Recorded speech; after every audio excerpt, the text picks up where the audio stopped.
Hi, I'm Mike Burlando. I'm an architect here in Philadelphia, and this is my buddy Alex. Yeah, I'm Alex Feldman. I guess I'm a reformed architect. I studied architecture, but I work for a small company called U3 Ventures that does urban redevelopment. And we have an idea that we want to talk to you about. So it all started for us in the fact that there's this really unique phenomenon in Philadelphia that a lot of us younger Philadelphians haven't really experienced yet. But every 50 or 100 years or so, no matter what's going on in the world, people are going to get interested in Philadelphia. Just by virtue of our history. This is true. This is really true.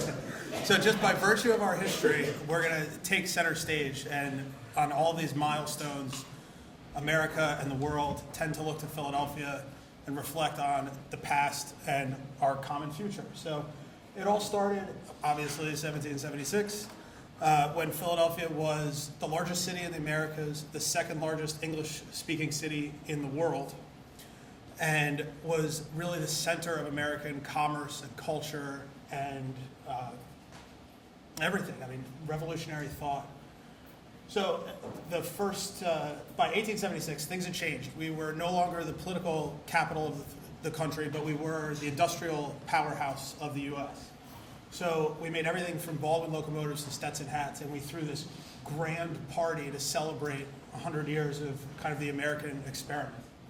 By 1976, of course, the page had turned again, and Philadelphia was no longer a leading city, but more of an underdog. It had an underdog attitude. We were losing population and industry and everything else, but there was still some fight left in the city. So we thought it was really interesting that at each of these times, Philadelphia has been very different as a city.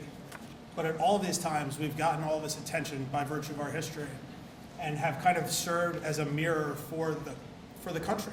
When we look at Philadelphia at these times, we see what's happening in America.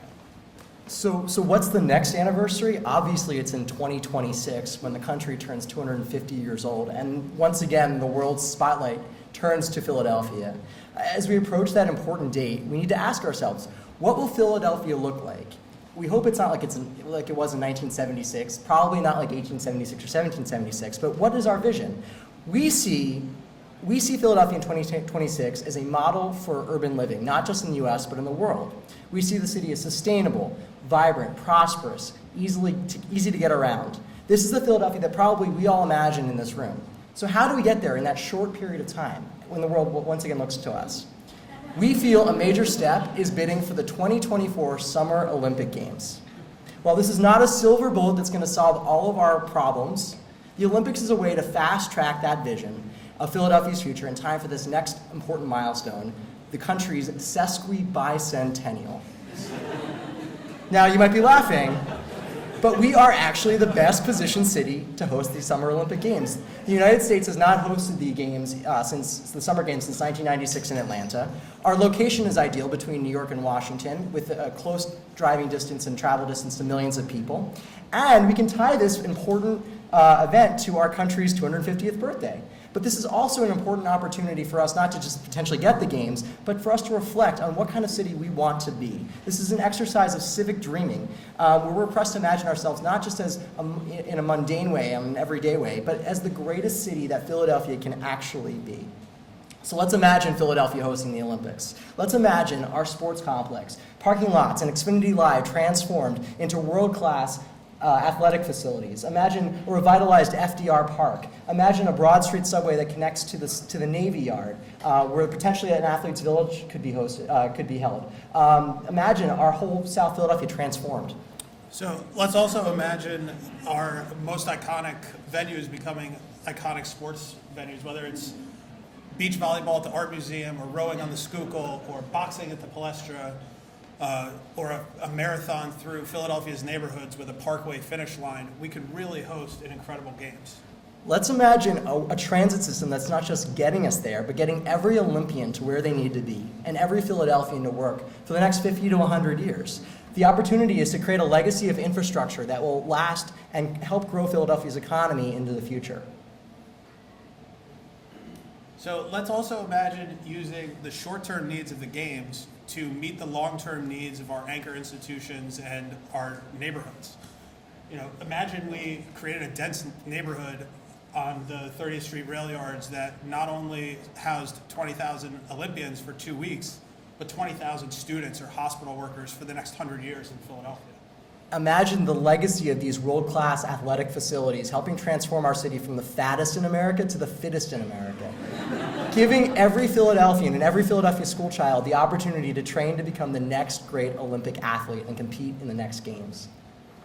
And one of the great things about this is that we can imagine engaging every Philadelphian in this project, whether it's jobs, rebuilding infrastructure, or building new venues, just volunteering on improvement projects, or just serving as a host. There is a part for every Philadelphian to play in this process.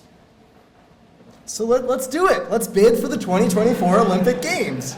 We are the best positioned city to do so. We have the infrastructure to support it between hotel rooms and transportation. And this is a great opportunity for us to reflect on ourselves and think about what Philadelphia will be in the future, beyond what we think of it as today.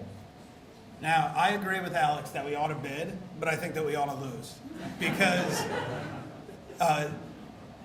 the Olympics have never demonstrated themselves to be the best economic development tool all the time. But I lived in Chicago when we were bidding for 2016, and it was an incredible experience to see the city unite around this big project. And I disagree. We should bid and we should win because, as the 2008 Phillies showed us, we all unite around sports. And if we win, the Negadelphian attitude will finally put to rest. And if we host the Olympics, we can take on our greatest challenges. We can fix our education system, we can fix our transit system, and we can become the greatest city that we can be. So let's host the Olympic Games. Thanks.